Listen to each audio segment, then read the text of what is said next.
One of the biggest things that draws a skier or snowboarder in, like yourself, is the sense of exploration, challenging yourself, or finding hidden stashes of power. But I'll give you a secret. One of the best ways to accomplish that is to actually go ride some trees. So in this video, I'm going to break this into two parts. Part 1, we're going to be discussing the absolute most important things that you need to know while riding the trees, and then later in this video, we're going to be discussing the most important skills that you can develop outside of the trees to make tree riding 10 times easier and way more fun. So let's dive right into the most important thing when it comes to riding trees, and that is look where you want to go, not at the object that you're trying to avoid. Just like playing golf, if you're focused on not hitting the ball into the lake, you're absolutely going to hit the ball into the lake, and the same principle applies here. So as I'm riding these trees, I'm definitely looking beyond the tree and not necessarily staring direct at it, but I'm thinking about 2 to 3 turns ahead. And by focusing that far ahead, it's going to give me a better understanding of what I need to do, such as slam on the brakes, slow down, or choose a different path to go. So as long as I'm looking where I'm going, this is going to be very manageable. Have you ever been in the situation where you're on vacation, absolutely having the most amazing time with the most incredible views, but there was no way to capture it? Well, check out the Insta360 X3. This camera films 360 degrees, and you absolutely do not need a filmer or a friend to capture the shot. As you can see here, I'm riding an awesome run through the trees on this little catwalk. I'm able to get a really cool shot of the angle, the speed that I'm going. Plus, you can also switch the camera to be in front of you and get a different perspective, making this camera super versatile. And one of the biggest questions that I get is how easy is the post-production side of things, or how do I actually upload this to YouTube or Instagram?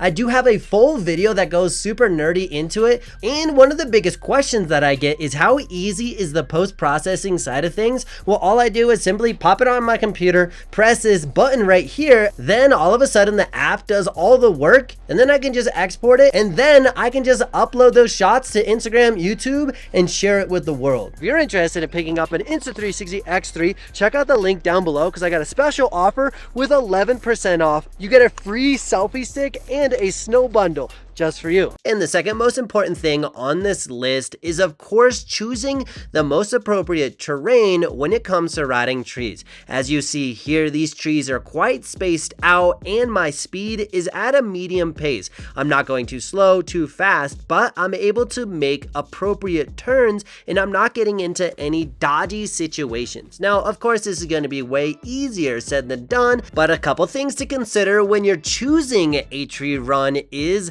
what is the angle of the slope. This right here is considered a blue run, and I'll be making a whole different video about the difference between green, blue, black, and double black diamond runs, so subscribe. But this run being a blue run tells me it's going to have moderate challenges as well as a little bit of steepness, but it's definitely not a double black diamond run. In addition, some resorts have actually created a point of interest that is specifically designed on how to ride trees, which is going to have more of a wide open space, possibly groomed, and very manageable trees on green runs. So definitely check your local resort to see if there's something like that, and that's an incredible introduction into trees. As you become more of an advanced rider or looking for a challenge, you may want to consider riding trees that are more of a blue or black diamond run, such as this one. A few things that you're going to want to watch out for while riding trees like this is the inconsistency in snow,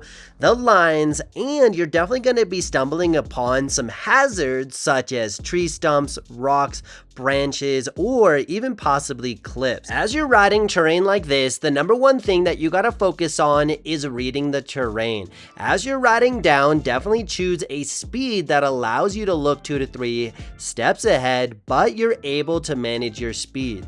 Of course, as the terrain is more steep, the more you point your board down the fall line, the faster you're gonna go, so you gotta anticipate that as well. As I'm riding through here, you can see how everything is pretty hectic, but as long as I read the terrain, I'm gonna set myself up for the most success. And when it comes to riding trees with powder, it's definitely going to be a bit of a contradiction because you need to have enough speed so that you can float on the snow. But of course, if you go too fast, making those turns and making the correct decisions become very challenging.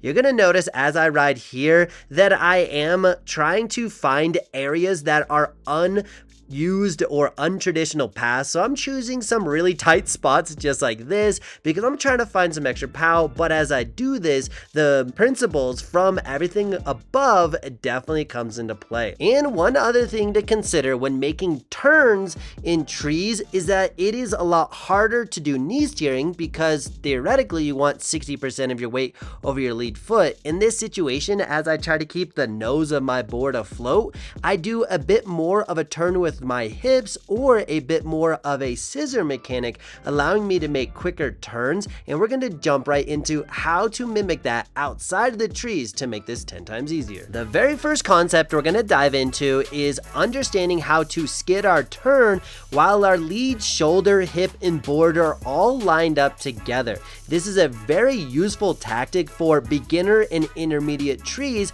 because you're able to make solid, committed turns, but a lot of times in beginner and intermediate terrain, the trees are going to be spaced out enough. So this means that I can make very smooth, wide, and easy turns. In addition, you're going to notice that I'm doing skidded turns. Skidded turns that you see here is indicated by this wide path that I leave behind, as well as all the snow that sprays up. This is amazing because I'm constantly being able to change directions while managing or even slowing down.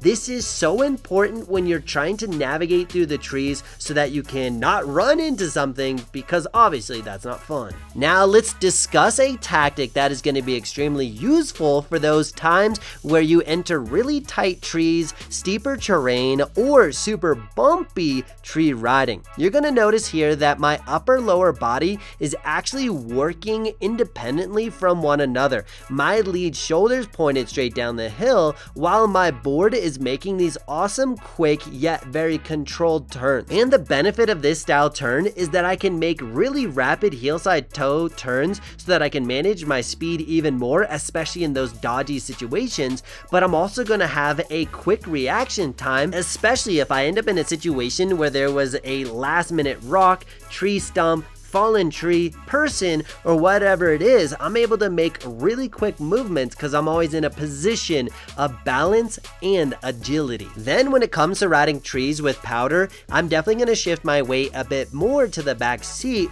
but I'm going to implement a tactic called scissoring, which means that I'm using my feet in opposition. This is allowing the board to maneuver underneath me once again, but I can be in the back seat.